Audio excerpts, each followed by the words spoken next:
Good morning, students. Today's topic of discussion is arbitration. Now, arbitration is an important topic in human resource management and it is a means of settling industrial dispute. Arbitration is a means of securing an award on a conflict issue by reference to a third party. A neutral third party listens to the disputing parties, gathers information about the dispute, and then takes a decision which is binding on both the parties. The conciliator simply assists the parties to come to a settlement, whereas the arbitrator listens to both the parties. So that is what arbitration is. The main objective of arbitration is adjudication.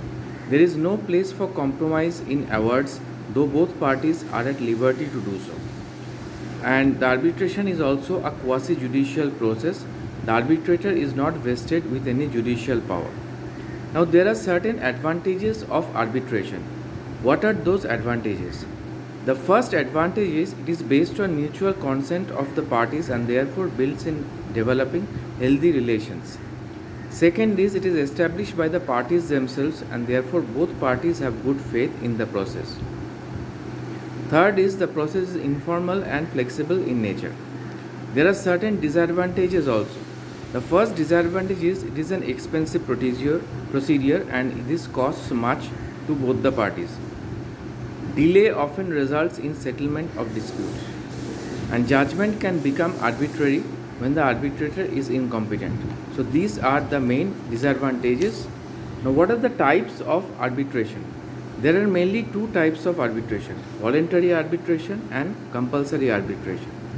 In voluntary arbitration, the arbitrator is appointed by both the parties through mutual consent, and the arbitrator acts only when the dispute is there. So it is a mutual consent where the arbitrator is appointed with. It is not without mutual consent of both the parties. The second which comes into mind is that of compulsory arbitration. Implies that both the parties are required to refer to the dispute whether they like him or not. So whether they like the arbitrator or not, they will be referring that to the industrial dispute. When the parties fail to arrive to a settlement voluntarily, then the compulsory arbitration is required. And under compulsory arbitration, the rules and regulations are much more strict. The rules and regulations are not that strict in case of voluntary arbitration.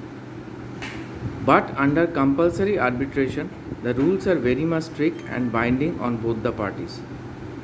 So this arbitration is an important part in the settlement of the disputes, in the machinery of settlement of disputes under the particular human resource management process. If you have any query, you are feel free to ask me. Thank you.